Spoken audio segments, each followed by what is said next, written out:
warahmatullahi wabarakatuh.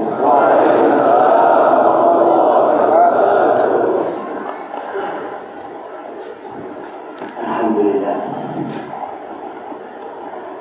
Ada di jamaahnya ada luhur waktu.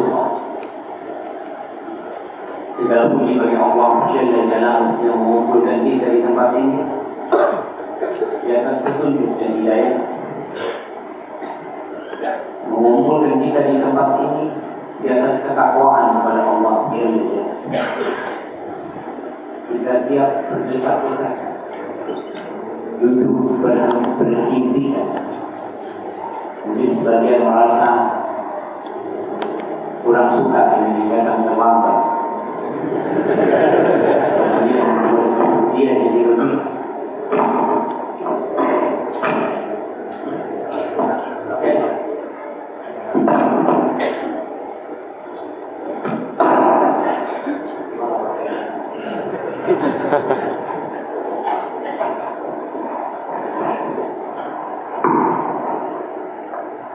Masya Allah, untuk di bawah ya. Ini kan saya tersoal.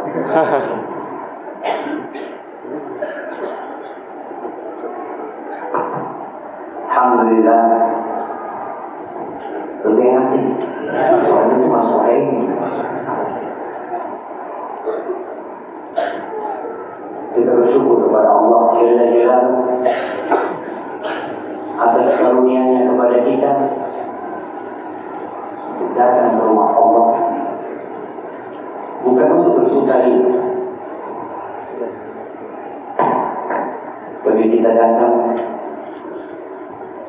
untuk memperbaharui keimanan. Rasulullah sallallahu alaihi wasallam mengatakan innal iman la yakhlaqu fi jawfi ahadin kama yakhlaqu thawb. Iman itu bisa usah di dalam hati kita seperti usahnya pakaian yang sering dipakai, dijemur, dicuci, setrika, jemur lagi. Akhirnya ada orang yang imannya jadi hilang.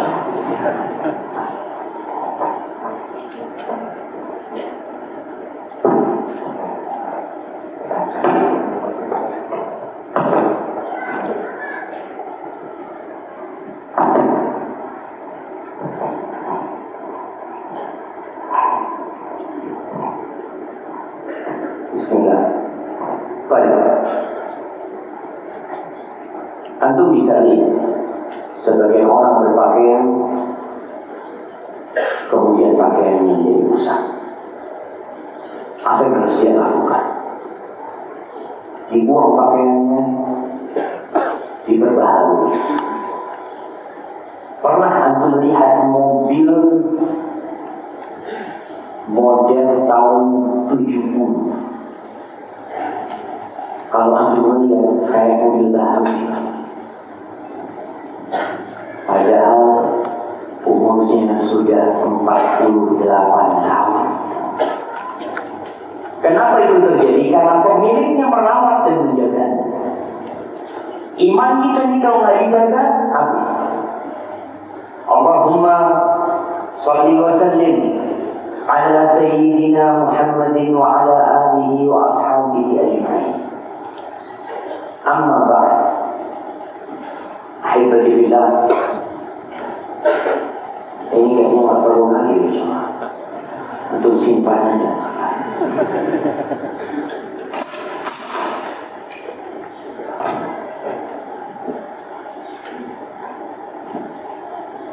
Anak terus terang tadi lewat sini melihat jemaah pada jalan kaki. Ada yang menggandeng istrinya, ada yang menggandeng istri sama anaknya, ada di baper. Anak datang sendirian di sini. Tapi kan rezekinya beda-beda. Tapi anak melihat pemandangan itu, anak merasakan iman anak bertambah.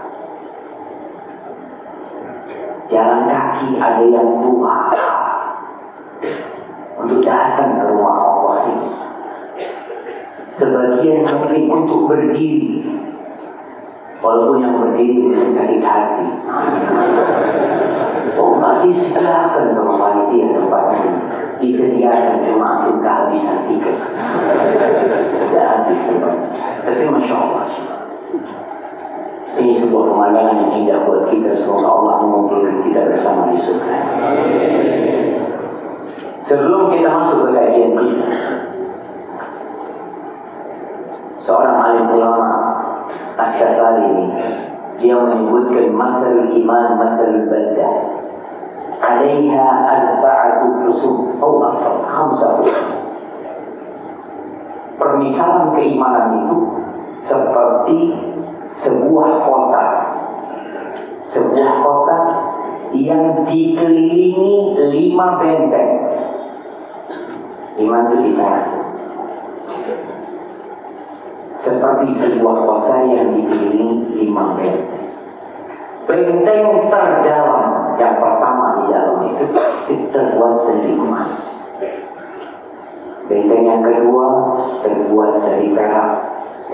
Benteng yang ketiga dibuat dari besi. Benteng yang keempat terbuat dari batu bata yang sudah dibakar. Benteng yang terluar yang kelima itu terbuat dari tanah liat. Apabila pemilik kota ini peduli dengan benteng yang terluar, selalu diperbaiki, ada yang rusak, diperbaiki. Insya Allah musuh itu nggak akan bisa masuk ke benteng yang kedua. Tapi kalau pemilik kota ini tidak peduli dengan benteng yang terluar, mengatakan, oh akan bentengnya memang cepat rusak itu dari tanah liat, maka musuh akan masuk ke benteng yang kedua. Dia akan berusaha menghancurkan yang kedua. Yang kedua hancur, yang ketiga hancur, yang keempat, yang kelima hilang itu iman dari diri kita. Apa benteng yang terluar? Dikatakan benteng yang terluar nomor 5 itu adalah ada etika. Ada adab sebelum tidur, ada adab bertetangga, ada adab makan. Maka Al-Imam Al-Bukhari mengarang sebuah kitab khusus berjudul Kitab Al-Adab yang dikenal dengan Al-Adab Al-Mufrad. Kenapa? Ini benteng yang paling rapuh, yang paling luas. Ini perlu dijaga. Kalau orang adab dan etikanya terjaga, insya Allah benteng yang kedua selamat. Benteng yang selanjutnya yang terbuat dari batu bata itu adalah an-nawafil, ibadah-ibadah sunnah, qobliyah, ba'diyah, sholat malam, ada sedekah sunnah, kitanya ada kurban, ada aqiqah. Kemudian kalau bicara puasa, ada puasa sunnah. Bentar lagi kita masuk 10 hari awal bulan Dzulhijjah, hari-hari yang termulia. Itu benteng yang selanjutnya, yang kalau di luar nomor 2 itu ibadah sunnah. Jadi pertama yang dihantam kalau ada orang itu hilang, sunnahnya dihantam, tapi masih terjaga kadang-kadang. Sunnahnya hancur, maka syaitan akan masuk ke benteng yang ketiga, yang terbuat dari besi, yaitu al-wajibah, ibadah-ibadah wajib. Orang biasanya kalau imannya lagi turun, dia punya amalan sunnah, yang ditinggalkan apa? Sunnah. Imannya lagi down, dia nggak sholat qobliyah. Biasanya dia sholat ba'diyah, dia habis sholat, dia pulang langsung. Karena imannya lagi turun, karena doa masyarakat. Tapi dia masih punya yang wajib, dia antem terus sama syaitan yang wajib.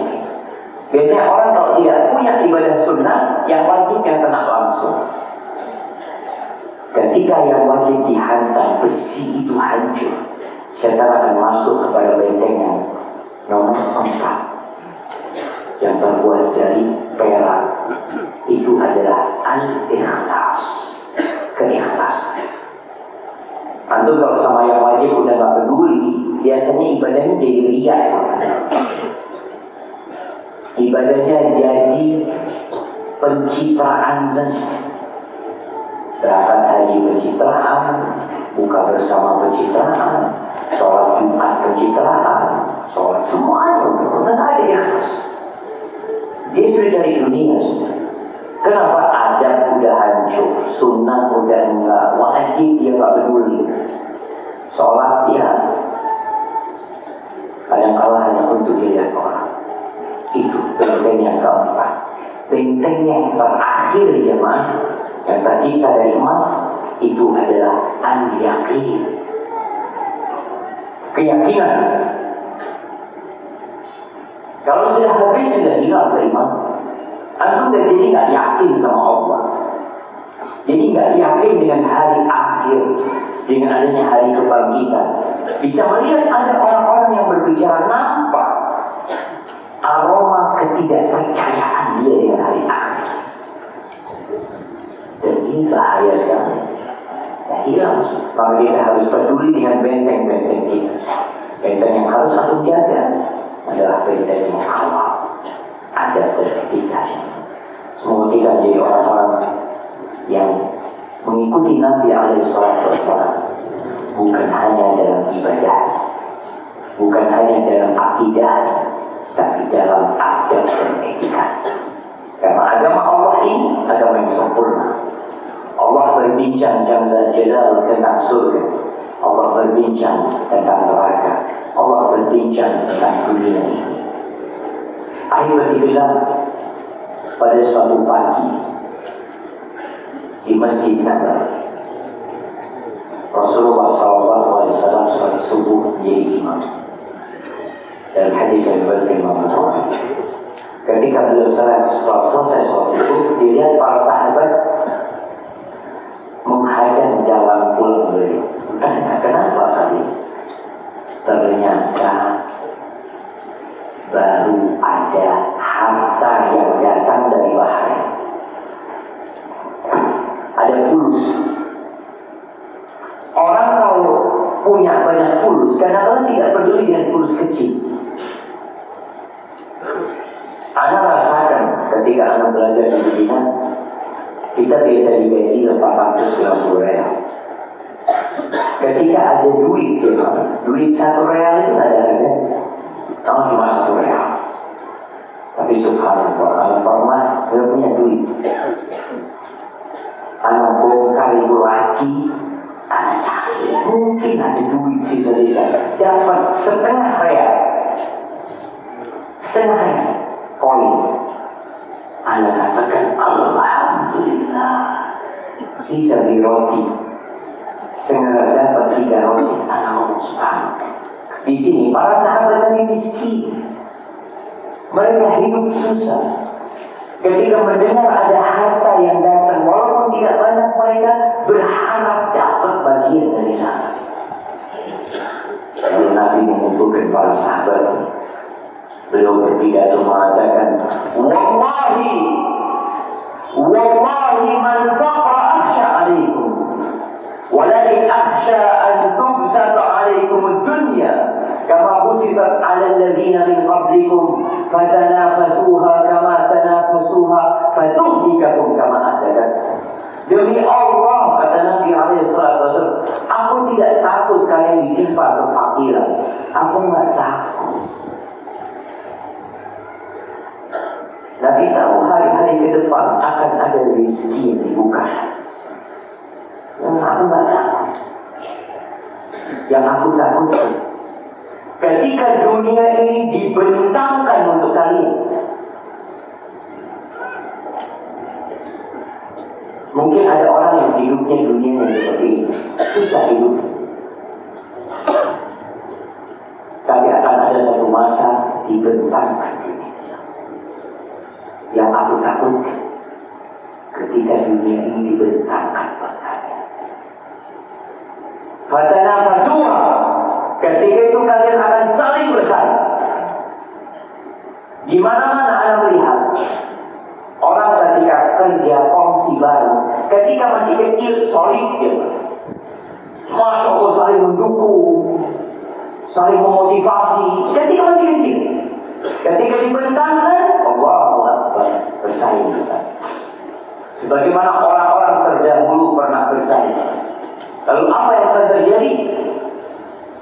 Fatuhdikakum kama ahdath.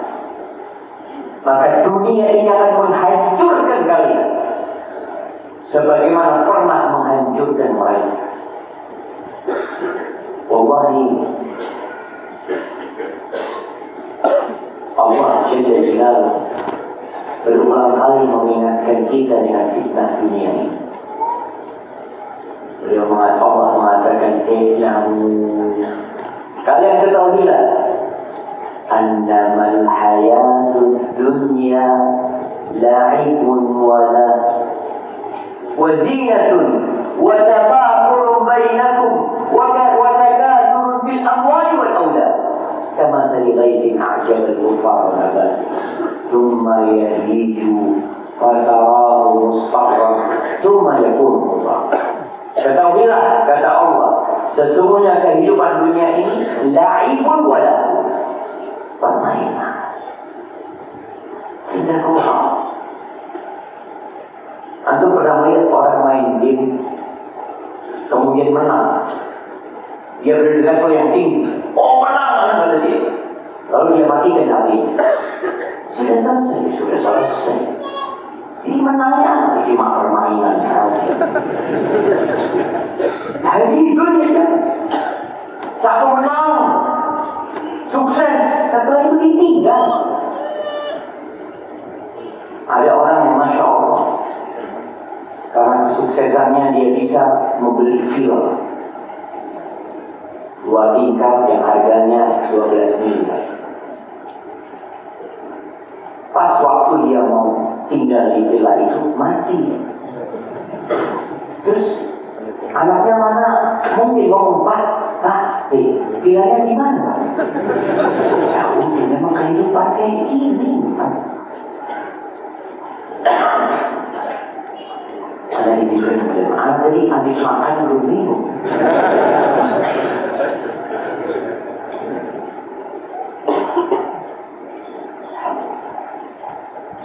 La'ib walahu wazinah.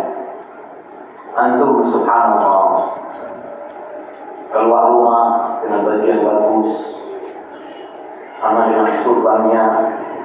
Anak sampai rumah sudah buka sarung, pakai sarung, pakai kamus mobil. Ada di dunia ya. Wa tafakhurun bainakum. Coba berbangga-bangga, membanggakan apa yang dia miliki. Segala yang bisa dibanggakan dia banggakan. Tukang becak membanggakan becak. Dia datang dengan becaknya yang sudah dikrum jemaah. Dan itu yang dia miliki jemaah. Mungkin yang punya mobil dengan mobil. Kenapa Anda lihat ada orang mobilnya tergores sedikit, langsung dia berangkat ke tukang poles. Coba Anda tanya, Pak, mau tanya Pak, apa kalau tergores gini, jadi naiknya kurang enak? Ya enggak sih, sudah berpengaruh. Lalu kenapa harus dipoles? Berbagai. Padahal ada orang-orang yang tersiksa dengan mobilnya. Ada orang yang beli mobil baru, Masya Allah, cari parkir susah. Dia lihat, aduh bahaya di sini, dan kurangnya. Ada orang yang masuk ke minimarket, dia parkir mobilnya di depan, itu mau bayar, dia lihat mobil. Terus apa enaknya? Kalau ternyata dunia itu menyiksa Anda. Wa takathurun fil amwali wal awlad. Dunia tempat untuk berbanyak-banyakan harta dan anak. Untuk lihat kalau ditanya sama sahibnya, Masya Allah, kerja di mana Pak? Pernah ada teman antum tanya, apa kamu berapa? Dan ditanya kerja di mana, kemudian rumahnya di mana, anaknya berapa. Wadaka turun fil amwali wal aulad. Ada yang tanya istrinya berapa? Kayaknya masih jarang.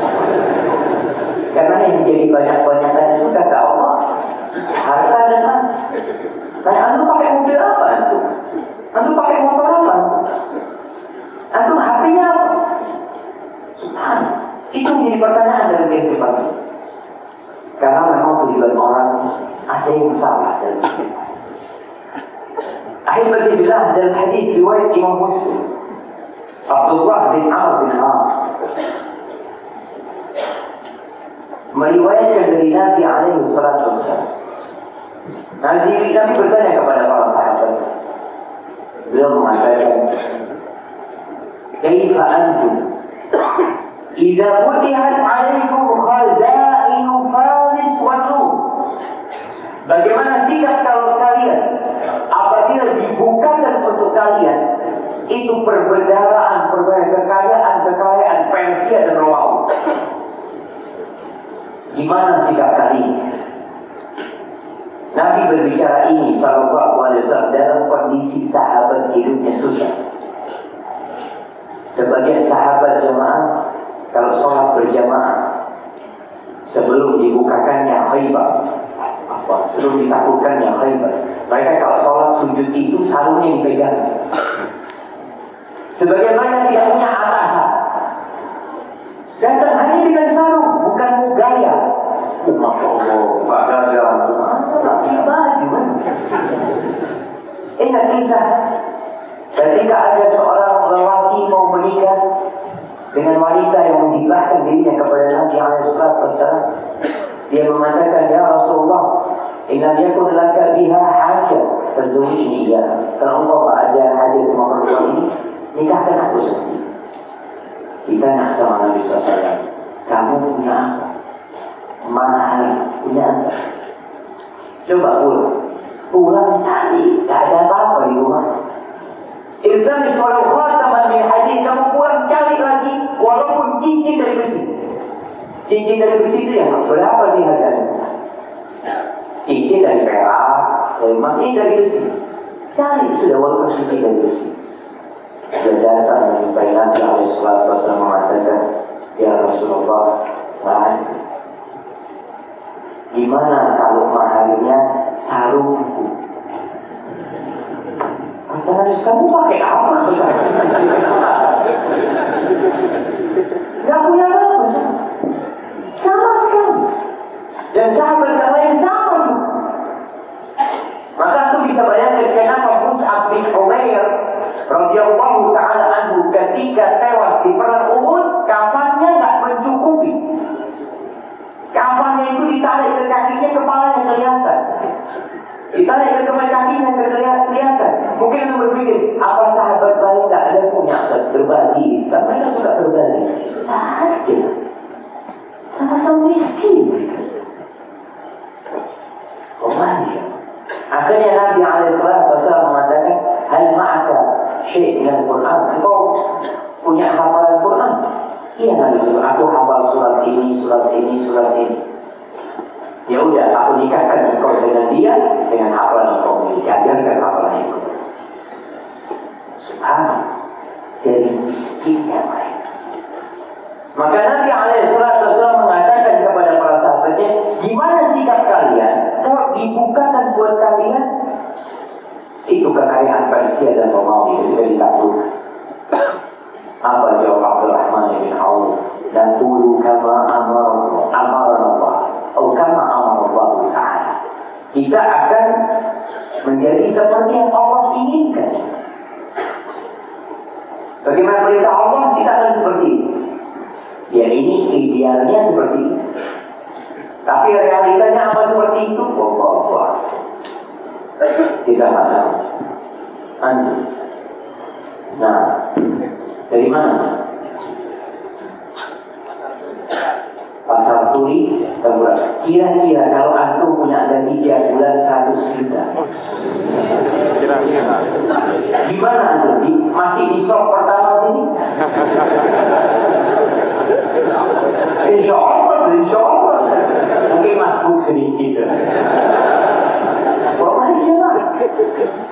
Maunya antum seperti Abdurrahman, tidak akan seperti yang Allah ingin. Tapi dunia ini membuat orang lupa. Sebagai orang ketika susah, Masya Allah, sok pertama sebelah kanan imam. Oh, Masya Allah. Untuk kenapa di sok pertama? Alhamdulillah, itu mendekatkan diri kepada Allah. Ketika usahanya sukses, tambah mobilnya, tambah anaknya, mulai sok kedua. Masya Allah, Alhamdulillah, masih bisa di sok kedua. Tambah lagi, di kota lain buka cabang, masbuk. Mungkin jadi imamnya orang-orang yang masbuk, imam bermasbuk. Ada seorang seperti itu. Di dunia ini Allah sudah mengingatkan kita, mewanti-wanti kita dengan dunia.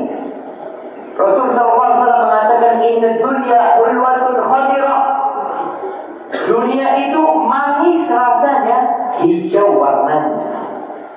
Orang itu suka sama yang hijau-hijau, sama yang manis-manis. Dia suka. Wallahu mustahdiqukum fiha fayanzur kaifa ta'malun.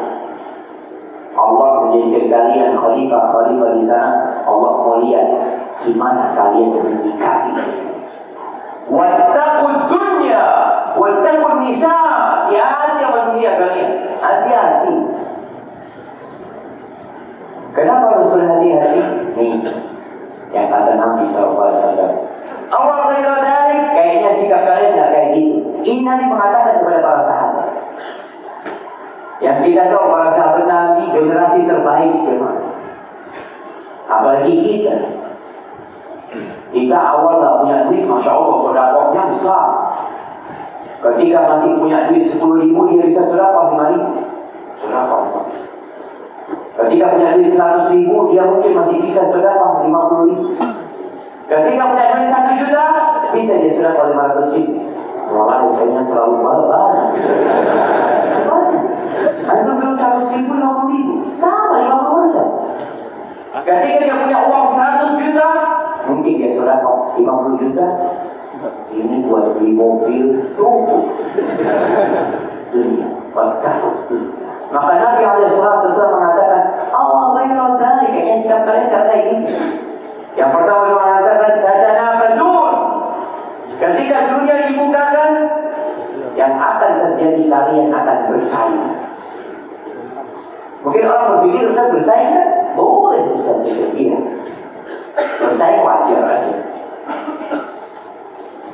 Orang yang bersaing biasanya akan bergesekan.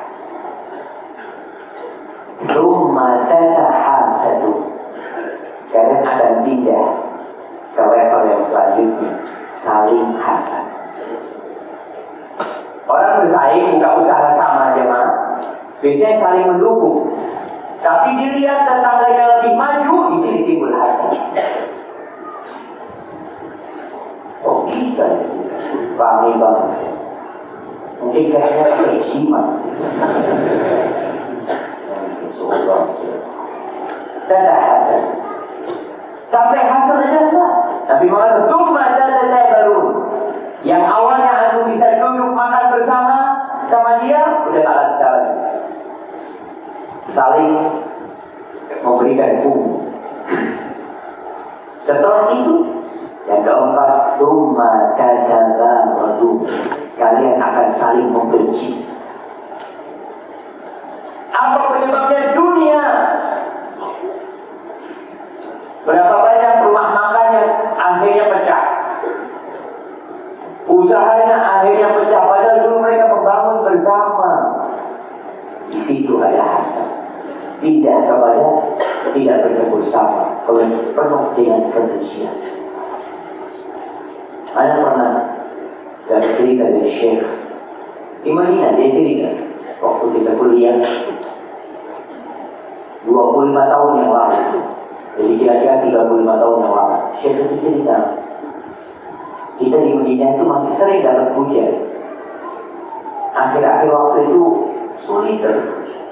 Dulu kata Syekh, kita itu kalau ke pasar, orang pasar itu ketika mau buka di pagi hari, sebelum membuka pasarnya, mereka itu makan bersama, sarapan bersama. Mereka jual tikar, mereka makan bersama di situ. Setelah itu sebenarnya kita buka, lalu mereka buka tubuhnya satu persatu. Orang yang datang ke biasanya pelanggan itu datang ke toko pertama, masuk ke toko. Udah transaksi, ya gitu. Ini jualannya sama semua, Pak. Kan di pasar kan memang dikelompokkan kan jualannya daging semua, sayur semuanya. Kemudian datang pelanggan kedua ke toko pertama juga. Ketika mau beli, kata pemilik toko ini, alhamdulillah, aku sudah rezeki. Tolong mau ke toko sebelah. Allahu Akbar. Ada cinta dari mereka tidak ingin makan itu. Pelanggan itu disuruh ke toko sebelahnya, kok nggak sebelah? Kau berpesan. Itu dulu. Kata Syekh, sekarang pelanggan masih jauh sudah begini. Masih jauh memang. Itu semua di depan toko pada rebutan, Pak. Jadi nggak tahu kan, susah. Maka Nabi SAW menyebutkan 4 hal yang akan terjadi ketika dunia dibukakan. Apa yang pertama? Bersaing. Yang kedua, hasad. Yang ketiga, nggak boleh bersama biasanya. Yang keempat, saling membenci. Alhamdulillah, Persia itu runtuh di masa Umar bin Khattab radhiyallahu ta'ala. Dibawa semua harta rampasan perang dari istana dan dibawa ke Madinah. Kemudian sama Umar ditutup sama baju. Ketika dibuka, Umar menangis. Umar nangis. Kenapa Anda mau menangis? Bukankah ini nikmat yang Allah berikan? Lalu Umar mengatakan, Inna hadza lam yuftah ala qaumin qat illa ja'ala ba'sam bainahum. Ini kalau udah kayak gini dibukakan seperti ini kepada satu kaum, melainkan yang akan terjadi mereka akan saling ribut di antara mereka. Gara-gara harta, gara-gara dunia. Oleh karena itu, Al-Imam Syafi'i pernah mengatakan, "Waman lam yadhuqid dunya, fa inni ta'imtuha." Barang siapa yang belum merasakan dunia, aku sudah merasakan dunia. Manis dan pahit. Ternyata kehidupan dunia ini tidak lain hanya bangkai. In hiya illa jifatun 'alaiha kilabuha. Jifat bangkai yang banyak anjing di sana yang berebut di sana. Kalau orang berusaha rebutan sama anjing. Dikatakan. Tapi kalau kau lepas itu sama sekali baik. Pernah seorang alim ulama berangkat mengantarkan jenazah bersama murid. Dalam perjalanan ke kuburan itu melewati sekelompok anjing. Mereka sedang bercengkrama, yang bermain di antara mereka, duduk di antara mereka. Ini lagi berangkat menuju ke kuburan.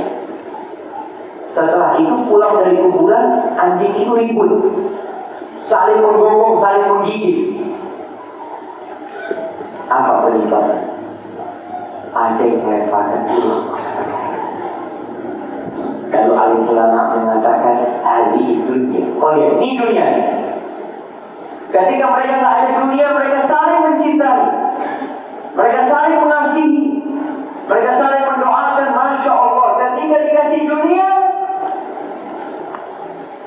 dan sejatinya tak apa-apa kita cari dunia, tapi untuk akhirat. Maka Allah katakan, "Wattaqi bima ataka Allahu ad-dar al-akhirah." Carilah dengan apa yang Allah berikan kepadamu, cari akhirat.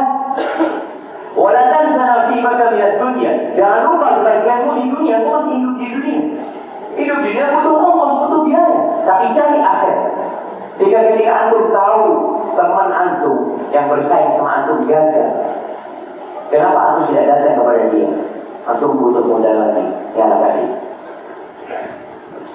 50 juta. Antum butuh. Bisakah seperti itu? Oh, berat. Yang ada kalau temannya tutup tokonya, Allah tutup tadi.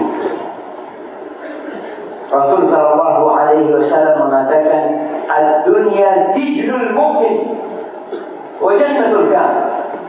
Dunia ini penjara buat orang yang beriman, penjara. Maka kalau yang mau bersukaria di dunia ini, kayaknya nggak bisa, itu di penjara. Banyak aturan di penjara. Nggak boleh ini, nggak boleh itu, ini haram, ini makruh.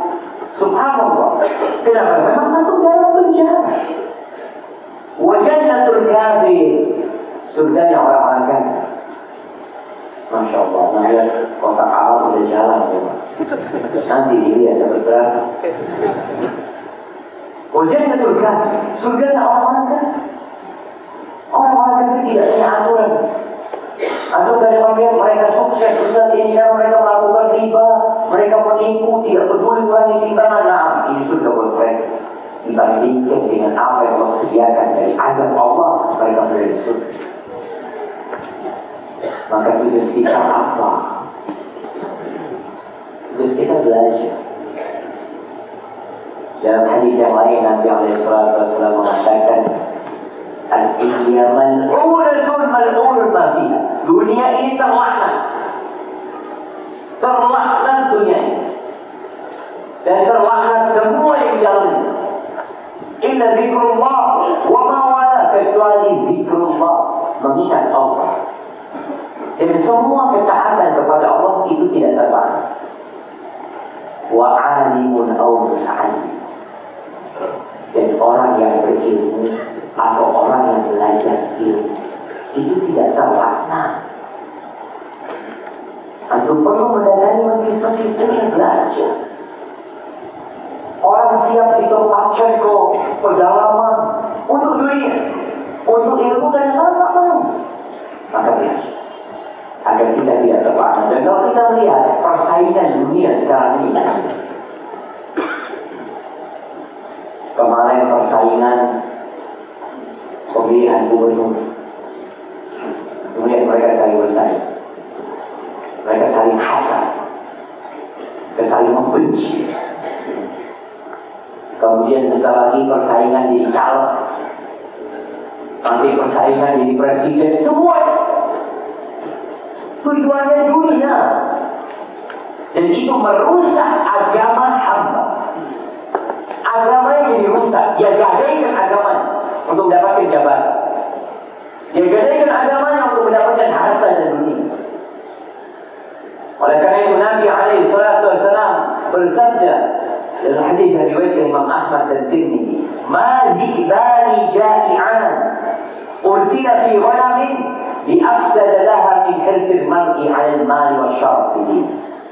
Kerusakan, beliau mengatakan kerusakan akibat 2 ekor serigala lapar. Jadi kalau ada 2 ekor serigala lapar dikirim ke kandang kambing, dia akan rusak.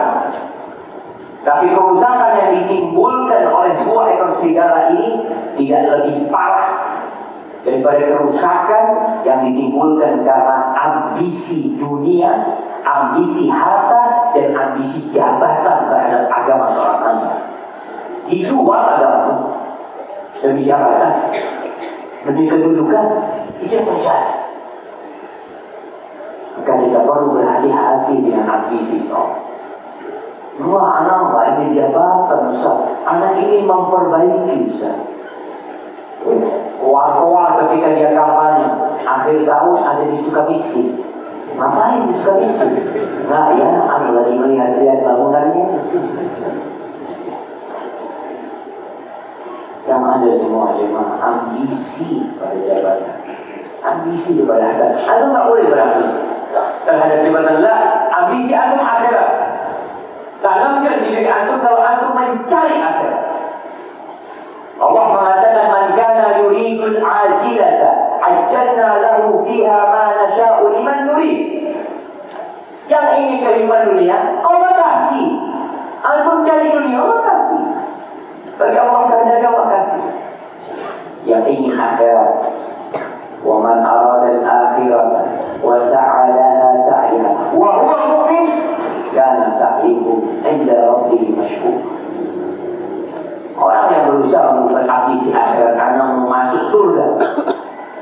Anda ingin punya rumah di surga, Anda ingin punya istana di surga, Anda ingin punya tanah lapang di surga. Nah, ambisi akhirat. Cari dunia untuk itu. Cari dunia untuk itu. Dan Rasul SAW pernah berpesan kepada seorang sahabat yang namanya Shaddad ibn Aus. Dia mengatakan, ya Shaddad ibn Aus, wahai Shaddad ibn Aus, kata Nabi SAW, idza ra'aita an-nas yaknizuna adh-dhahaba wal fiddah. Kalau anda melihat orang sudah sibuk menyimpan harta, menimbun emas dan perak. Sebagian di antara kita jemaah sampai titik kerjanya menghitung hartanya. Sekarang kan sudah ada internet banking atau mobil banking. Tiap hari dilihat berapa saldo. Alhamdulillah. Besok dilihat lagi. Besok dilihat lagi. Kenapa? Apa memang harus tiap hari dilihat? Enggak, bukan mau bayar hutang. Oh ya beda kalau mau bayar hutang. Memang ada tanggungan urusan akhirat, hutang ini. Rasul SAW mengingatkan Shaddad, kalau engkau melihat orang-orang itu sudah sibuk menimbun emas dan perak, harta dia sibuk. Kalau butuh jamaah, silakan. Ada salah satu pejabat yang ditangkap oleh KPK, ditemukan di tembok rumahnya 250 miliar di dalam tembok rumah. Jadi duitnya itu di beton ya. Buat apa dia? Kira-kira buat apa? Buat anak cucunya, buat nafsu, buat syahwatnya, dan tak berguna buat insan sekali. Makanya nasihat Nabi SAW kepada Shaddad ibn Aus, kalau engkau melihat orang-orang sibuk mengumpulkan harta, menimbun harta, fagniz anta haula'i kalimat. Engkau timbun nih doa ini.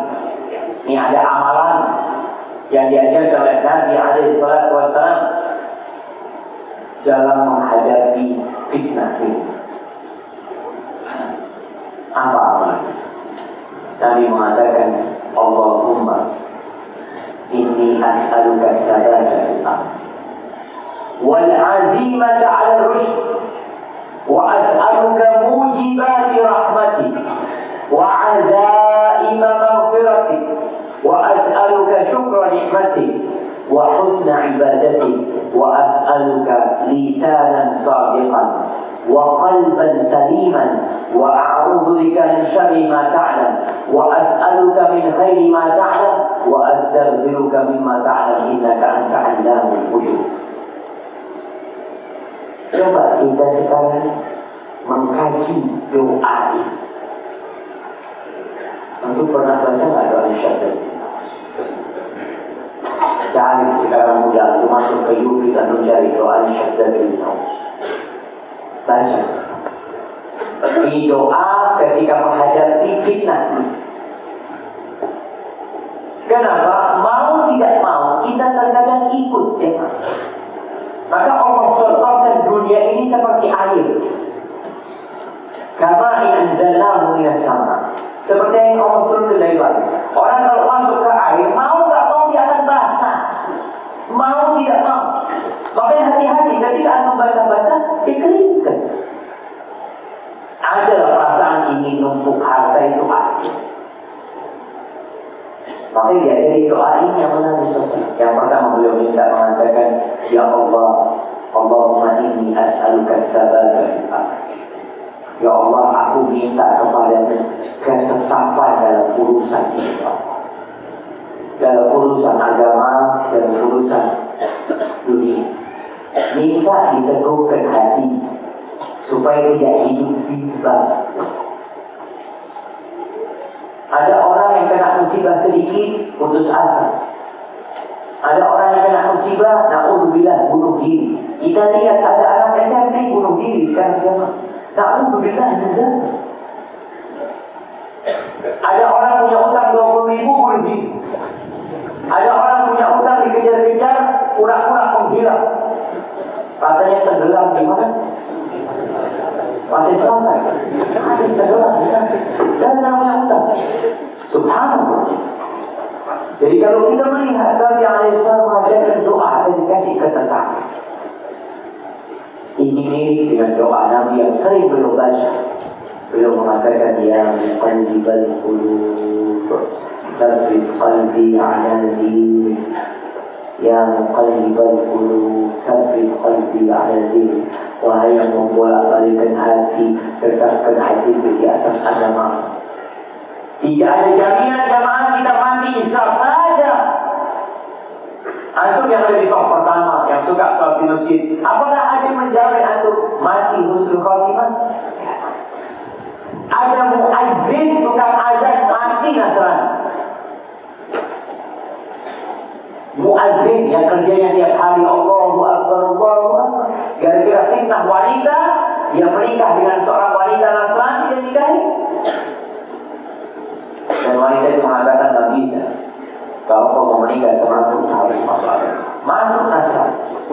Malam hari itu dia naik ke tangga, ingin menghubung istrinya, jatuh mati. Kenikmatan dunia dia tidak dapatkan, azab akhirat nanti. Ini fitnah ini. Ada seorang penulis wahyu di masa Nabi alaihissalam mati murtad. Na'udzubillah min dzalik. Maka kita perlu takut dengan fitnah dunia ini. Karena Nabi pernah mengatakan sallallahu alaihi wasallam, "Badiru bil a'mal." Kalian cepat-cepatan beramal, jangan ditunda-tunda. Sebagian kerjanya ngaji terus, masuk datang kajian. Antum dari kajian yang antum hadiri, berapa yang sudah diamalkan? Ustaz, anak untuk menambah wawasan saja. Ada diamali, belum mampu. Jangan ditunda-tunda, itu bisikan syaitan pada kamu. Tapi udah cepat amal. Fitnah kita ilaihil mudrik. Sebelum datang fitnah yang seperti potongan malam berlaku. Yusbihu rajul mu'minan wa yumsi kafiran. Paginya beriman, sorenya kafir. Paginya masih ikut kajian, sorenya sudah kafir. Wa yumsi mu'minan wa yusbih kafiran. Sorenya masih sholat untuk maghrib, subuhnya sudah kafir. Kenapa itu terjadi? Apa kata Rasul? Yabi'u dinahu bi'aradin minad dunya. Dia jual agamanya. Dia gadaikan agamanya untuk mendapatkan sedikit potongan dari dunia ini. Maka kita perlu doa minta sama Allah dikasih ketetapan.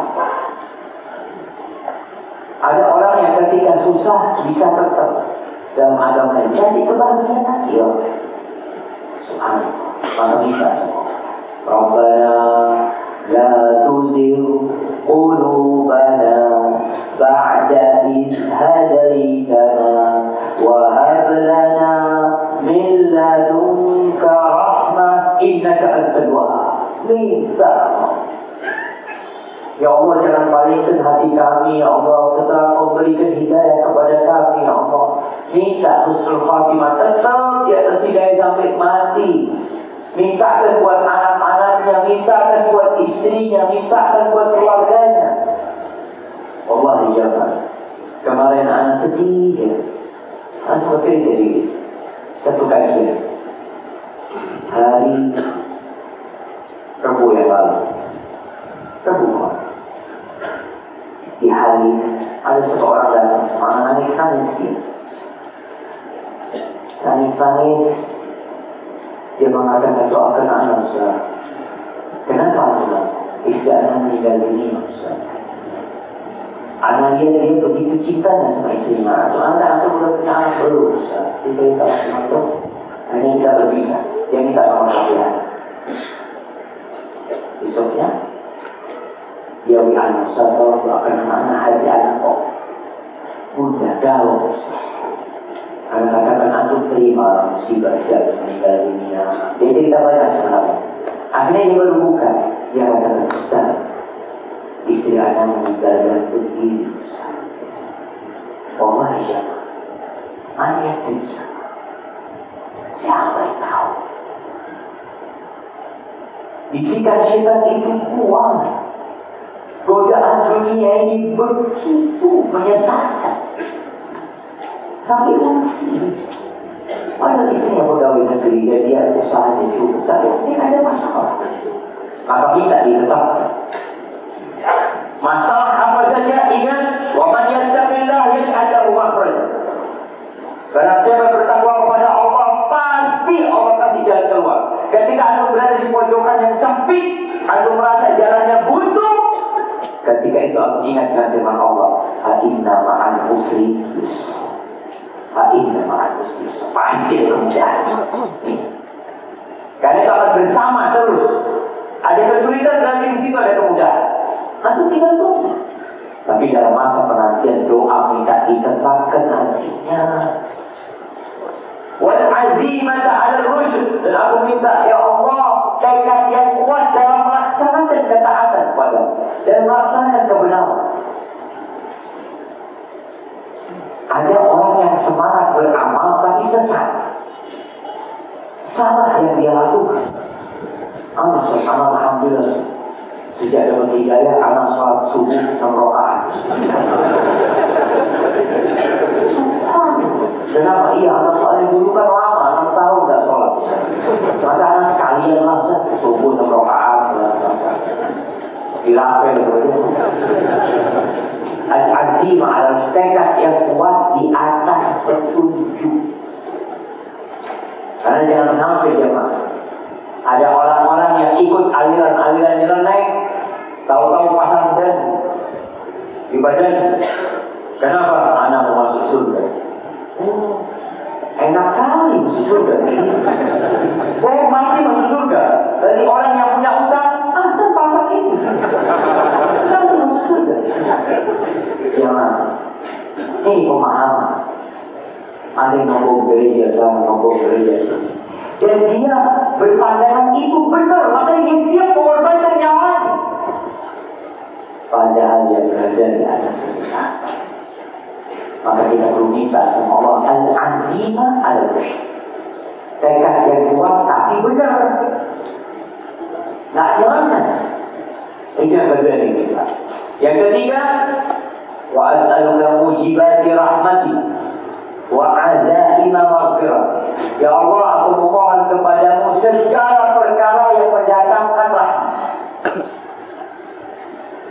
Kita ini kadang-kadang kalau doa memperinci, kita tak tahu. Tapi apa aja ya Allah minta, hal-hal yang mendatangkan rahmat. Kadang-kadang jamaah antum lihat ada anak kecil, antum kasih permen sama dia. Mungkin permen ini memasukkan antum ke surga. Siapa yang tahu? Bukankah Nabi SAW mengatakan Ar-Rahimun yarhamhumur Rahman.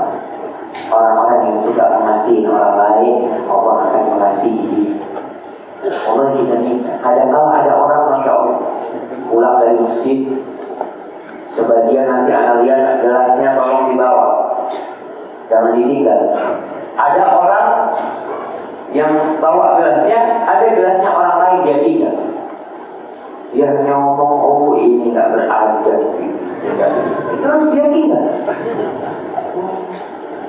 Jadi yang tinggal gak belajar, yang lihat kamu dari mau belajar, sama gak belajar. Terus yang juga ambil. Mungkin antum ngangkat ini yang masuk surga dengan itu. Mandiri. Sampai tahu. Maka kita minta sama Allah, mujibat semua ya Allah yang bisa datang rahmat ya Allah tolong ya. Maka la tahqiranna min al-ma'ruf syai'an. Jangan pernah meremehkan amal kebaikan sedikit pun. Walau anta ra'ahaka biwajhin shalih. Walaupun hanya sekadar berjumpa dengan saudaramu dengan wajah yang manis. Anak makan antum. Kenal sendiri kan?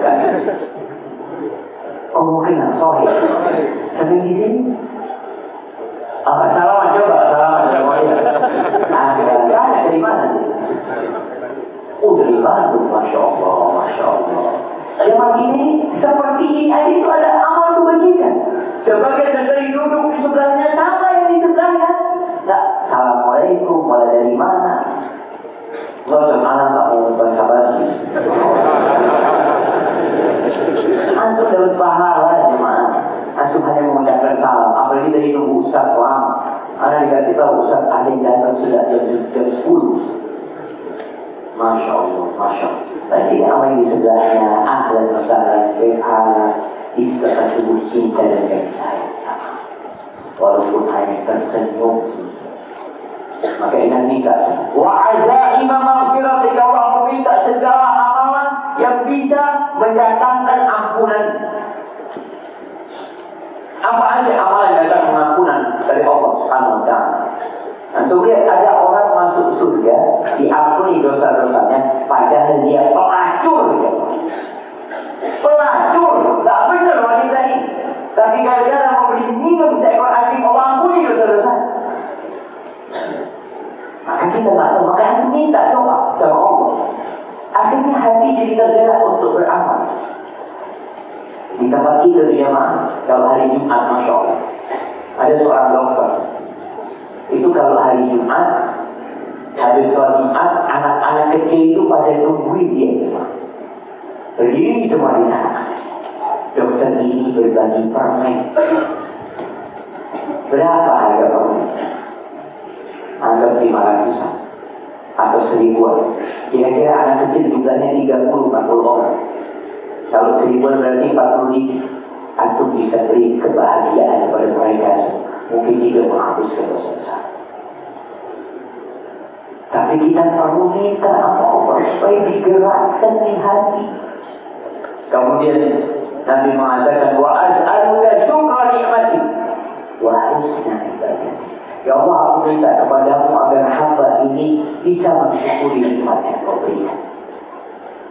Jamaah, syaitan ketika hendak menyesatkan manusia, salah satu pintu yang paling dahsyat itu pintu kufur nikmat. Syaitan mengatakan kepada Allah, wala tajidu aktsarahum syakirin. Engkau akan mendapati kebanyakan hamba-Mu tidak bersyukur. Kita ini banyak mengeluh. Kalau dapat nikmat tidak cerita sama orang. Kalau lagi susah langsung ganti status. Tapi gambar ini, gambar itu. Kenapa? Karena aku tidak banyak bersyukur terhadap nikmat Allah. Ingat Ibrahim bin Adham ketika dia berkata kepada muridnya Syafiq al-Balkhi, dia mengatakan, akhbirni amma anta al Syafiq, di mana kau menikahi dunia ini? Itu Syafiq, amma ana idza ruziqtu akal wa idza mitu sabar. Aku ya menikahi dunia ini, kalau dapat rezeki aku makan. Kalau tak dapat, ya sabar Pak.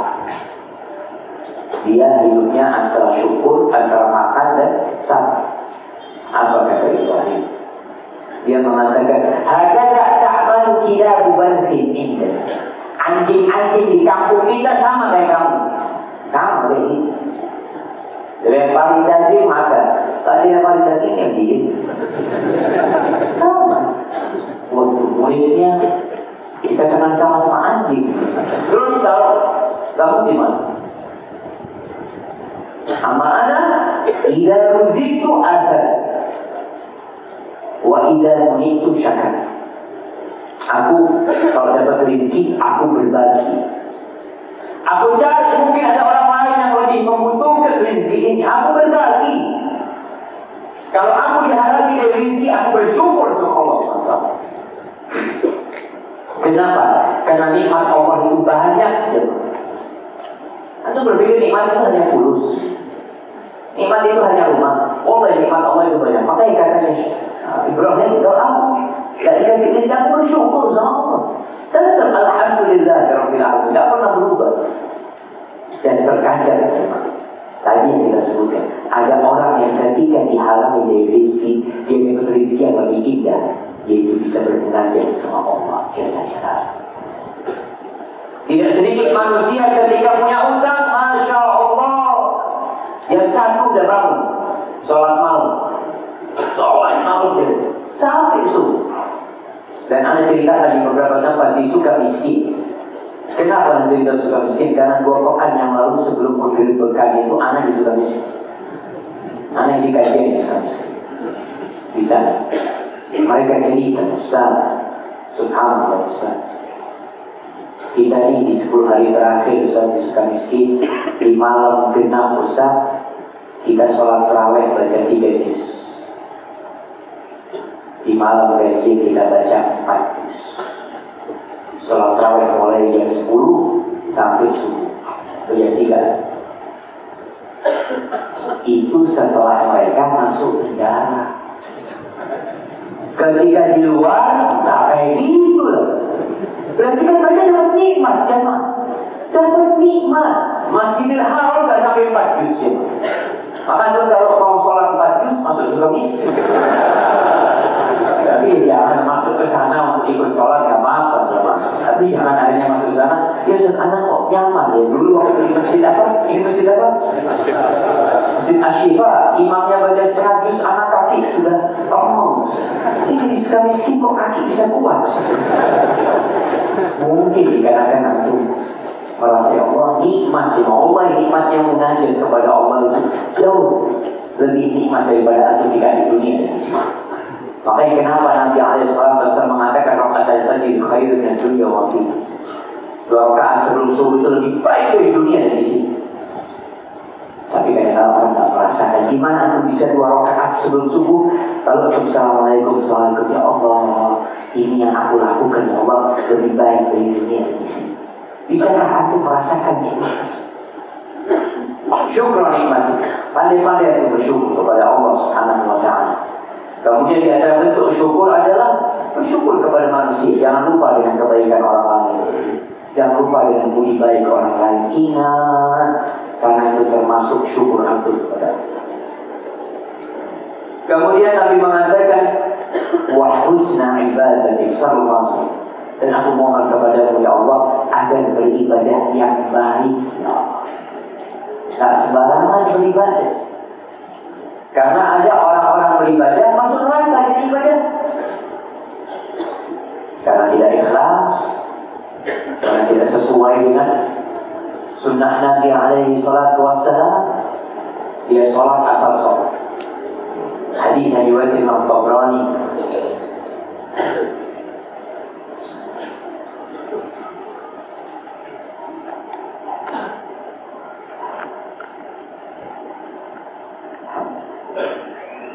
Rasulullah SAW bersabda, Inna rajula la yusalli salata 60 sana wa la tuqbal lahu salat. Ada orang yang salat selama 60 tahun, sholatnya nggak diterima semua. 60 tahun sholat. Kenapa? Karena dia asal-asalan sholat. Yutimu ruku'ahu wa la yutimu sujudan. Ruku'nya sempurna, sujudnya nggak sempurna. Sujudnya sempurna, ruku'nya nggak sempurna. Yang penting sholat. Nah, kita minta kepada Allah husna ibadatik ya Allah. Kita ingin sampai tingkatan ihsan dalam beribadah. Ikhlas lillahi ta'ala sesuai dengan sunnah Nabi SAW. Ada aturannya beribadah. Ibadah itu gak pakai perasaan. Anak kok enak saja. Anak sekarang model sholatnya itu kan Allahu Akbar. Anak enak gitu. Boleh gak ya man? Anak terus kalau sholatnya gini daripada gini gak khusyuk. Kalau gini anak khusyuk. Ya, husna ibadah. Antum perlu mengkaji sholat antum yang sudah sepuh, yang sudah tua. Coba lihat ya Allah, sholat anak yang gimana ya? Yang kurban, sebagian orang berkurban, masya Allah berangkat dia ke toko atau ke pasar sapi, pasar kambing. Ya, mana yang paling murah di sini? Paling murah. Mana yang paling bagus? Bukan yang paling murah. Nanti baru tanya harga. Bisa anak cuma punya duit segitu. Antum beli motor berapa? Ya, 27 juta. Kambing carikan 17. Tapi kita segera. Motornya 27 juta, kambingnya. Enggak usah, kan kalau berjangka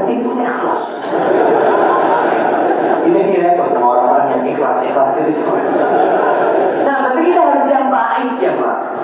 Yang baik. Usahakan yang sempurna. Nabi SAW ketika berkurban, beliau itu cari kambing yang paling bagus, yang gemuk, yang bertanduk ya Pak. Wow. Ketika beliau di akhir hayatnya, haji wada, yang beliau korbankan itu bukan seekor kambing, bukan 10 ekor kambing, tapi 100 ekor onta. Udah berapa ekor kambing? Di sini ada? Enggak. Ada 2 ekor kambing. Sapi 1,5. Masya Allah. Gimana belinya? Oh ya, nama.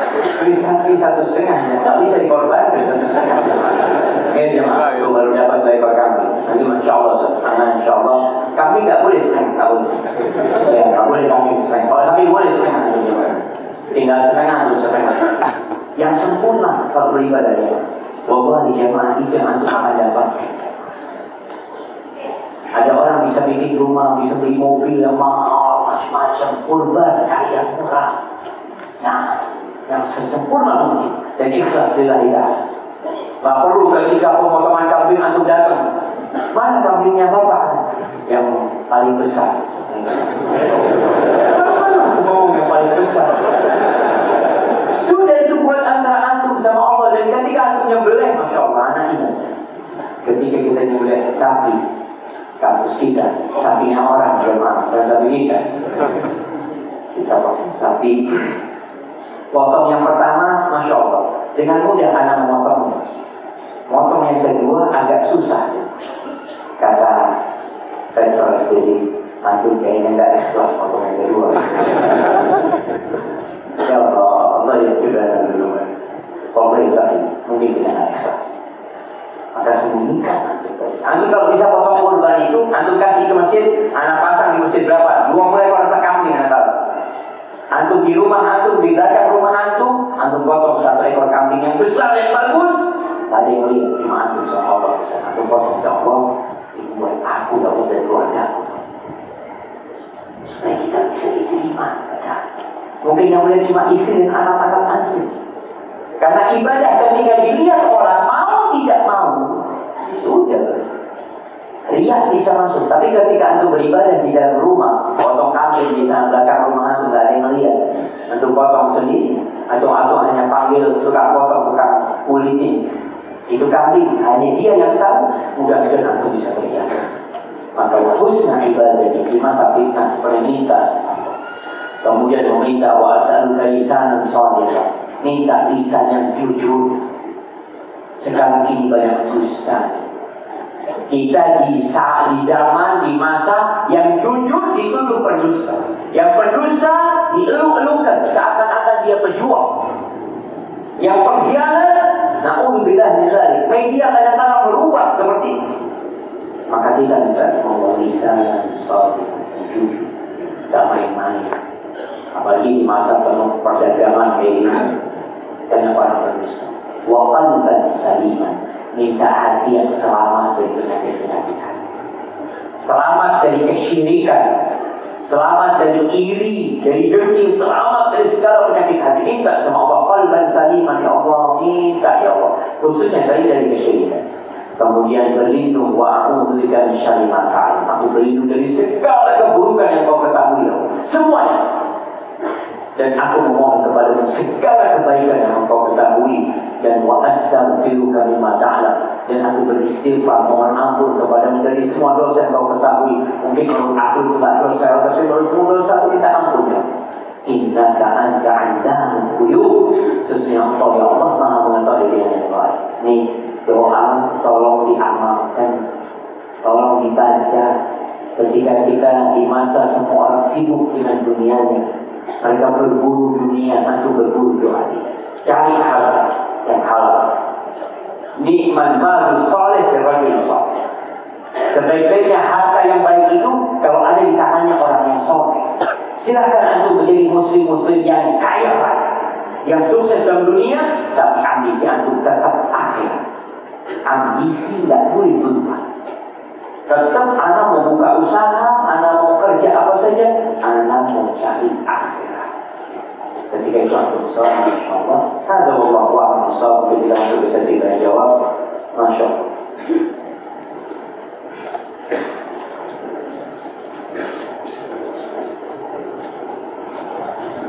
Mantap.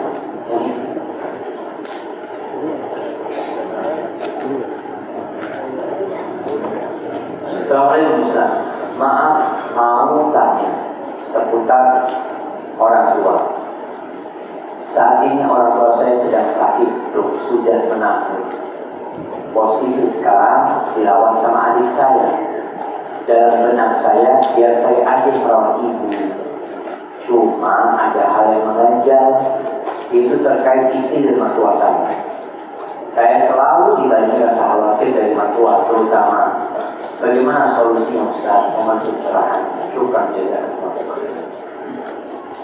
Nah, ini jemaah, kita tahu ketika ada seorang datang kepada Abu Darda, dia mengatakan, dia Abu Darda, ibuku nyuruh aku menceraikan istriku. Gimana istrinya? Lalu Abu Darda mengatakan, Sami'tu Rasulullah sallallahu alaihi wasallam yaqul, aku mendengar Rasulullah sallallahu alaihi wasallam bersabda, al-walidu awsatu abwabil jannah. Orang tua itu adalah pintu surga yang paling indah. Pintu surga itu ada 8. Yang paling indah itu orang. Pintu yang paling indah orang. Fa'in syi'ta fa'abi laka dhalikal ba'am awfa. Kalau sama, kalau kau mau itu sudah bisa diurusin itu. Tetapi kalau kau mau diambil, maka kedudukan orang tua jemaah sangat penting. Sekarang kalau antum melihat, bisakah antum membawa orang tua antum? Kalau ternyata di rumah nanti malah ribut sama orang tua, menyebabkan ibu antum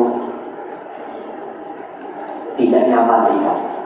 Dan sekarang yang merawat adik antum, dia sudah tidak apa-apa dirawat adik antum, tapi antum yang membiayai di sana, antum yang mencukupi semua. Dan antum tetap berusaha untuk datang ke sana. Jadi kalau bisa rumahnya berdekatan dengan rumah orang tua, sehingga tidak bisa merawat orang tua tanpa dibawa ke rumah. Karena kayaknya ini kumpul sama orang tuanya, dia hidup tidak di rumah sendiri. Terusan, amal yang tidak terputuskan ada 3. Salah satunya doa anak soleh. Saya ingin selalu mendoakan, berbakti kepada kedua orang tua saya. Namun saya belum merasa soleh. Apakah saya sia-sia Ustaz sebelum saya soleh? Apakah doa saya tidak dikabulkan oleh Allah? Sedangkan kesalahan saya tidak tahu Ustaz. Saya sudah soleh apa belum? Jamaah rahimahullah. Ketika Nabi menyebutkan 3 amal, salah satunya adalah doa waladin salih. Doanya anak waladin salih atau anak soleh yang mendoakan orang tua. Anak yang mendoakan orang tuanya itu sudah bisa dikatakan anak yang soleh, karena dia berbakti sama orang tuanya, udah mendoakan orang tua. Jadi kalau antum insya Allah orang yang soleh, tapi antum perlu memperbaiki diri. Jangan sampai sok suci, merasa sudah soleh. Orang yang baik itu adalah orang yang merasa belum baik, dan orang yang buruk adalah orang yang merasa sudah baik. Maka yang perlu lihat, orang-orang soleh itu kata Allah, walladzina yu'tuna ma atu wa qulubuhum wajilatun annahum ila rabbihim raji'un ulaika yusari'una fil khairat wa hum laha sabiqun. Allah mengatakan orang-orang soleh ada orang yang selalu berbuat amal kebajikan. Dia sholat, dia puasa, dia zakat, tapi dia takut tak diterima Allah. Itu orang soleh, takut tak diterima. Kalau antum merasa nyaman, oh insya Allah anak sudah diterima. Kalau anak berarti nggak diterima. Antum perlu tahu. Nabi Ibrahim alaihissalam membangun Ka'bah. Yang dibangun Ka'bah, yang membangun Khalilur Rahman Ibrahim alaihissalam bersama Ismail. Ketika membangun Ka'bah, bawain batu bata itu baginya Ka'bah itu, mereka berdoa mengatakan, Rabbana taqabbal minna innaka antas sami'un alim. Ya Allah, terima dari kami, ya Allah, terima dari hamba. Itu Nabi Ibrahim alaihissalam. Maka terus antum berdoa, perbaiki diri antum agar antum jadi anak yang soleh, mungkin doanya dikabulkan. Lalu yang ketiga, saya ingin bertanya, apakah ada atau bagaimana agar kita bisa terlepas dari tuntutan keluarga, saudara, adik, kakak, ibadah masyarakat? Padahal selama hidup kita sudah cerewet mengingatkan untuk beribadah, sholat dan lain-lain. Subhanallah. Iya. Ini berkaitan dengan keluarga kita. Kita punya keluarga, kita udah suruh sholat, kita ajak kepada ketaatan, tapi mereka tidak mau. Apakah kelak mereka masih akan menuntut kita? Allah mengatakan, Ya ayyuhalladzina amanu alaikum anfusakum la yadurrukum man dhalla ila sabil. Wahai orang-orang yang beriman, kalian urusi diri kalian sendiri. Urusi diri kalian sendiri. Tidak akan membahayakan kalian orang-orang yang tersesat apabila kalian berada di atas hidayah Allah. Jadi ketika kita sudah beramal ma'ruf nahi munkar, kita sudah mengingatkan, ya udah tugas kita selesai. Nabi Nuh alaihissalam tidak akan dituntut sama anak, padahal anaknya mati musyrik. Tidak akan dituntut sama istrinya, padahal istrinya mati musyrik. Nabi Lut alaihissalam sama istrinya musyrik. Nabi Ibrahim alaihissalam bapaknya kafir, musyrik, penyembah berhala, pembuat berhala. Tapi tidak akan membahayakan diri selama kita melaksanakan perintah Allah itu, menyuruh kepada kebaikan, mencegah dari kemungkaran, selesai. Mereka mau sesat yang gimana? Anak-anak tidak bisa. Kita tidak bisa, ya. Kita hanya bisa memberikan jalan kepada mereka. Mereka mau jalan atau tidak, itu terserah mereka. Paham kalau tidak? Saya mau bertanya perihal ijab dan akhlak. Banyak sekali yang menyangkut pautkan kedua hal ini, termasuk saya sendiri. Terkadang bingung mesti jawab apa. Seperti yang sering kita temui di masyarakat, bahwasanya jika seorang wanita berhijab melakukan kesalahan, pasti selalu ada kata-kata, malu aku sama hijabnya. Sedangkan yang saya tahu, hijab dan akhlak itu kewajiban yang berbeda. Mohon penjelasan perihal itu, Ustaz. Koreksi jika saya salah. Ya maaf, dua-duanya perintah Allah. Artinya kalau ada orang sholat, kemudian dia umpamanya mencuri, jangan dikatakan antum gak usah sholat lah kalau masih mencuri. Bukan, kita salah kalau menghubungkan dia. Antum sholatnya coba diperbaiki, suruh dia tetap sholat. Memang kalau yang berhijab ini zaman hadis, itu tanda seorang muslimah sudah menutup diri, sudah bertakwa kepada Allah. Tinggal bagaimana dia memperbaiki akhlaknya. Jangan dikatakan wanita yang hijab itu apa? Tidak melakukan kesalahan. Di masa Rasulullah SAW ada seorang sahabat yang berzina. Apa dikatakan tidak malu sama hijab yang berzina? Dia mesti malu. Tapi manusia tetap manusia. Kodratnya melakukan kesalahan. Kullu bani Adam khata'. Semua anak Adam itu melakukan kesalahan, semuanya. Wa khairul khata'in at-tawwab. Sebaik-baiknya orang yang melakukan kesalahan yang bertobat. Jadi ketika seorang akhwat ditegur melakukan kesalahan pada dia berhijab, dia katakan biasa silahkan, makasih, anak akan memperbaiki dia. Dan ingat wanita yang berhijab, wanita yang berzina, sahabat Nabi yang berzina, yang akhirnya dirajam. Ketika dirajam selesai mati, Nabi SAW hendak mensolati perempuan ini. Apa kata para sahabat? Ya Rasulullah, aku sholli alaiha wa qad zana. Di mana engkau mensolati dia? Padahal dia sudah berzina. Masa engkau solati? Apa jawab Nabi alaihissalam?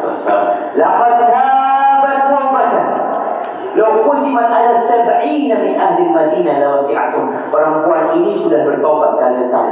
Kalau pahala taubatnya itu dibagikan kepada 70 pelaku dosa di Madinah, itu cukup mengampuni dosa mereka. Bayangkan. Jadi orang pelaku dosa kalau tobat bisa jadi lebih baik daripada yang tidak pelaku dosa. Maka kalau dikatakan tadi ada hubungan hijab dengan akhlak. Maka anak ini dari teman-teman dari akhwat-akhwat yang berhijab, tolong diperbaiki etikanya. Karena nanti membawa nama Islam. Yang nanti pakai itu pakaian muslim, bukan pakaian orang Arab, pakaian muslim. Sehingga ditunjukkan sifat seorang muslim. Kalau aku lakukan kesalahan, minta maaf dan berusaha memperbaiki. Nah, Ustaz, kalau tetangga kita non-muslim, akhlak kita apakah harus sama dengan tetangga muslim? Yang rahimahullah, tetangga kita itu macam-macam. Ada tetangga yang muslim, ada tetangga yang muslim dan kerabat kita. Beda.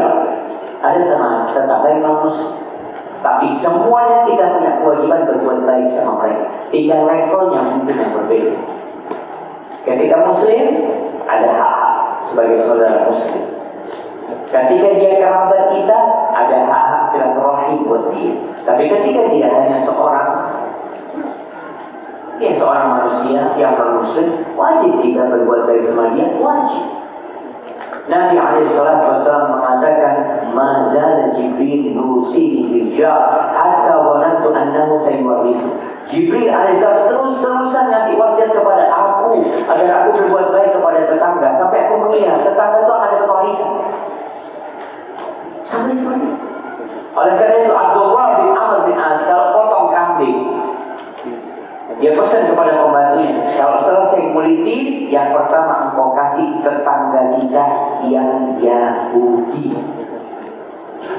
Allah sebutkan dalam Quran orang-orang paling benci sama kita itu Yahudi. Tapi itu tidak menghalangi kita untuk berbuat baik sama mereka.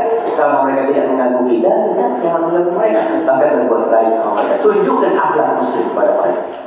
Tidak ada punya sesuatu makanan di rumah, kirim anak, kirim ke tetangga. Tetangganya butuh mobil antum, tetangganya mau bikin sesuatu antum kasih. Tunjukkan anda muslim dan Islam itu rahmatan lil alamin. Berarti yang kayak bojeng itu, mana kok bojeng itu?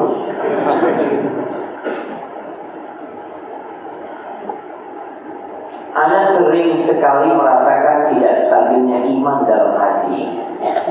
Terkadang semangat, terkadang malas. Ana khawatir Allah mencabut nyawa ana saat iman ana lemah dan malas. Mohon beri nasihat untuk ana dan doa yang dapat ana baca untuk memohon pada Allah Subhanahu wa ta'ala. Yang antum merasakan ini sama dengan kita. Ana merasakan karena kalau iman itu lagi Masya Allah, lagi full. Kita dengan nasihat langsung bisa menegakkan iman. Tapi kadang-kadang iman lagi turun, dengan nasihat kita tidur. Itu gimana lagi turun? Masa anda tidur, anda sedang menyimak dengan hati. Tidak lagi, ini makomnya udah beda. Bagaimana supaya kita menjaga iman kita? Yang pertama yang antum merasakan itu wajar. Tapi berusaha antum memiliki amalan-amalan sunnah tadi. Sehingga tak kalah antum imannya lebih down, yang ditinggalkan itu yang sunnah. Obliyah saja tidak, tapi yang wajib tetap. Namun kalau antum hanya punya yang wajib, ketika imannya down, yang wajib kena nanti. Kemudian cari teman yang baik, yang selalu mengingatkan kepada kebaikan. Dan juga datang sama Islam untuk mereka keimanan. Ada orang yang hanya santri YouTube. Alhamdulillah sekarang santri YouTube. Ada santri YouTube itu biasanya di airport. Mudah-mudahan bisa duduk di masjid. Jangan ke rumah Allah. Karena di sini malaikat mengiringi anda. Di sini Allah mengingat anda. Nabi SAW mengatakan, wa majtama'a qaumun fi baitin min buyutillah yatluna kitabullah wa yatadarasunahu fima bainahum illa nazalat alaihim sakinah. Kedamaian akan turun di sini. Subhanallah, antum lihat walaupun kita berdesakan semuanya dalam. Wa ghasyiyatuhumur rahmah, rahmat itu membungkus mereka. Kemudian wahafatumul malaikat, malaikat itu mengelilingi majlis ini. Dan anak yakin ada malaikat yang mengelilingi majlis ini. Dan yang keempat, wa dzakarakumullah fi man indah. Allah menyebut kita yang hadir di dalam ini. Disebut di hadapan malaikat-malaikatnya. Pulang datang ke kajian, pulang datang ke kajian. Allah memiliki malaikat-malaikat yang tugasnya keliling dari majlis ini, dari majlis zikir. Mereka mengingat Allah dengan kajian, bertakbir, bertasbih. Ketika naik, Allah mengatakan kepada para malaikatnya, "Ushhidukum anni ghafartu lakum."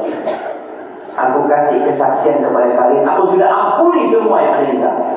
Lalu malaikat ada satu mengatakan, "Ya Allah, di situ ada pula yang datang karena hajat, bukan karena majlis ilmu. Karena mungkin sahibnya mau ketemu sahibnya di sini. Ada orang datang majlis ilmu, kenapa? Tidak, anak janjian sama sahib. Dia tak ada urusan kajian." Apa kata Allah? Walahu kadalik. Buat orang itu apapun.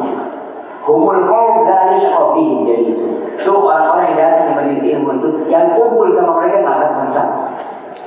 Maka itu salah satu yang membuat iman kita. Nah ini bahwa terus doa. Baca Allahumma a'inni 'ala dzikrika wa syukrika wa husni ibadatik. Masya Allah. Itu berdiri mulai kepanasan.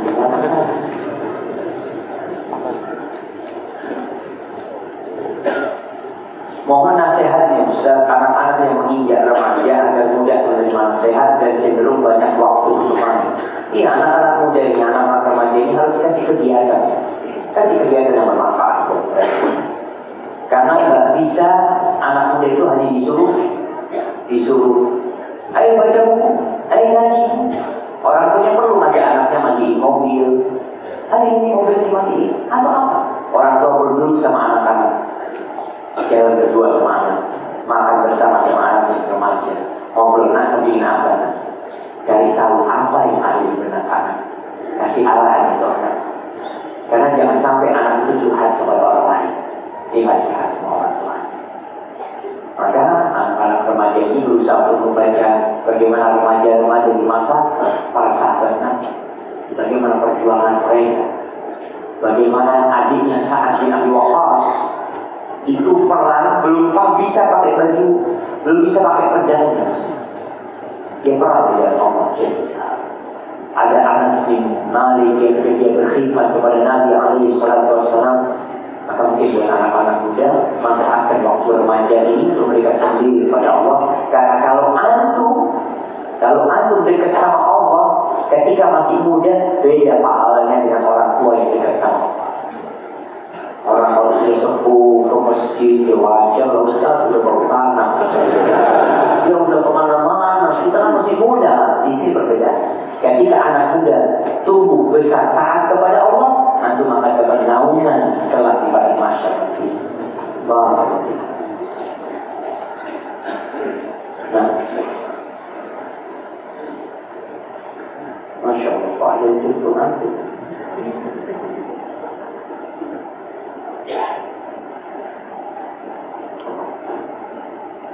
Nah, Anda bekerja di perusahaan Korea, atasannya kafir, selalu melarang Anda pakai jenggot. Apa yang harus Anda lakukan? Melawan atasan, mengikuti atasan, atau keluar dari kerja yang lain? Jangan. Ada orang-orang yang tidak paham kalau jenggot ini adalah syariat Islam, sunnah Nabi SAW. Maka antum perlu pendekatan, tunjukkan sama atasan antum kinerja yang bagus. Gak ada urusan kerjaan sama jenggot. Siapa pemain bola yang pakai jenggot? Terakhir Ronaldo, Messi pakai jenggot. Muhammad Salah, Muslim Muhammad Salah. Nah, yang non Muslim Messi pakai jenggot. Apa dilarang sama atasannya. Anak itu kalau pakai jenggot nggak bisa nendang nanti. Ya, ada jemaah. Ini ada orang yang kadang-kadang perlu diuruskan pemikiran dia. Apa urusan jenggot cuma nendang bola? Nggak ada. Pemain FIFA memberikan aturan pemain bola nggak boleh berjenggot. Itu tidak demonstrasi dia. Pemain bola ada apa urusannya jenggot semua? Jadi ada orang-orang yang tidak paham. Hanya saja antum kadang-kadang yang kurang beretika sama atasan. Tunjukkan akhlak yang mulia. Sampai kepada dia, insya Allah jenggot anda dia akan mengganggu kinerja. Kalau kinerja tidak benar itu kurang. Tunjukkan. Kalau bisa antum datang sebelum waktu. Kalau bisa antum pulang setelah waktu semua pada pulang, antum selesaikan kerjaan antum. Maka bosnya akan katakan kalau bisa sekantor ini pakai jenggot semua.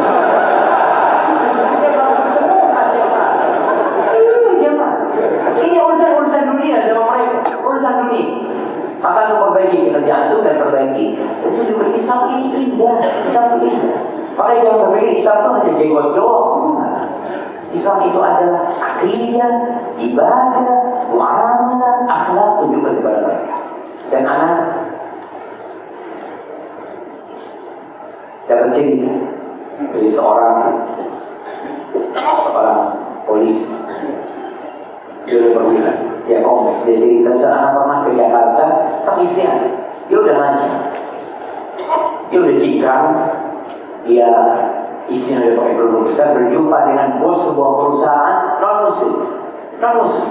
Karena ada urusan yang perlu diselesaikan. Ketika ngobrol sama atasan sama bos ini, si polisi ini minta izin. Apa karena mau bayar? Berapa dia? Dia ketika memotretkan itu, dia melewati satu ruangan rapat. Ruangan itu ruangan kaca. Itu yang di dalam tempat rapat itu melihatin anak semuanya Ustaz. Karena anak cingkrang, anak gak enak diri. Akhirnya anak masuk ke toilet, pulang dari toilet gantian anak yang lihatin mereka. Nah itu, ternyata mereka pada pakai jenggot yang dekat. Akhirnya anak tanya sama bosnya langsung, maaf, Kak, saya mau tanya, gimana kinerja orang-orang yang di dalam sana? Bisa dipercaya? Amanah semua.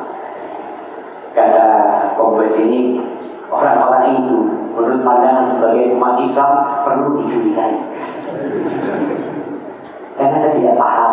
Makanya antum kalau sudah mengamalkan sunnah, antum berjenggot yang tadi berjilbab, tolong akhlaknya dijaga.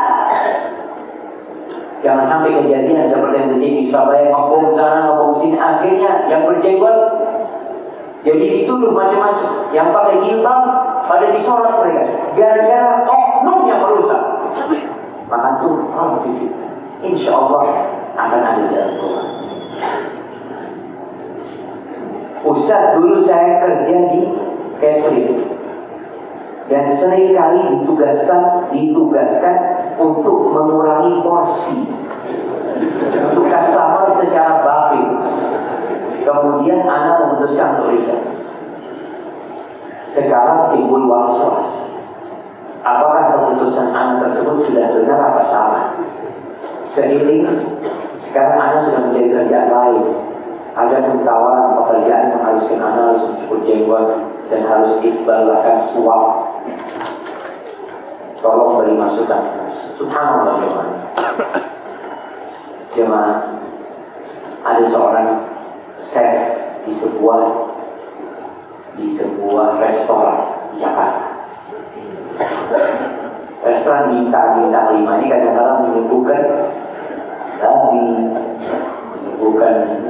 minuman keras, masaknya juga pakai minuman keras. Dia ketika masak, dia tidak pakai yang halal. Jangan dirinya. Kenapa kamu nggak pakai itu? Apa kata saya? Anda muslim. Saya muslim. Diam. Manajernya muslim juga. Anda muslim, kamu tanya haram. Tahu yang penting anak masak kayak khusus. Itu kan anak muslim. Dan harus berani seorang muslim menunjukkan anak muslim. Dan ingat ketika aku di perut ibu antum belum bisa bekerja, antum belum bisa berdoa, Allah kasih rezeki. Kita kadang-kadang terburu-buru jadi rezeki sehingga makan yang haram. Maka keputusan antum tepat. Ketika antum ditugaskan untuk mengurangi jatah orang, dosa jangan. Maka antum bisa. Sekarang mencari kerjaan yang sesuai. Kalau dikatakan orang harus potong jenggotan, kenapa sih harus potong? Artis-artis pada berjenggot tidak ada masalah. Bahkan siapa presiden Amerika yang ada bibit dolar itu nama jenggot? Abraham Lincoln, nggak ada masalah, apa dihapus sama ini nggak boleh pakai jenggot itu. Harus dia apa? Diedit. Subhanallah. Pokoknya ada orang-orang yang memang sensitif dengan jenggot. Mereka berpikir jenggot ini radikal. Jenggot ini ya aliran keras. Padahal jenggot ini rahmat. Melihat cingkrang ini, ini aliran cingkrang ini. Kalau artis Korea cingkrang ada masalah. Alhamdulillah. Nanti kalau muslim tidak bahaya. Maka aku berusaha untuk memberikan pemahaman kepada mereka. Perlahan-lahan Allah ujian. Kalau kok kayaknya nggak ada kerjaan itu, ingat Pak Inna ma'al usri, Inna ma'al usri. Jemaah, sebenarnya masih banyak pertanyaan, tapi karena anak harus berangkat ke Jakarta, anaknya penerbangan dan 6 lewat, ya. Jadi anak bilang, insya Allah yang sedikit ini bermanfaat untuk kita semuanya. Semoga langkah-langkah antum diingat sama Allah Jalla Jalaluhu. Maka apabila benar yang sampaikan Allah, kalau ada salah dan kurang berkenan dari diri anak pribadi, Allah dan Rasul berdasar dari salah itu, nama maaf karena sudah sholat jamaah tadi, maka anak langsung berangkat ke rumah. Subhanallah wa bihamdihi, asyhadu an la ilaha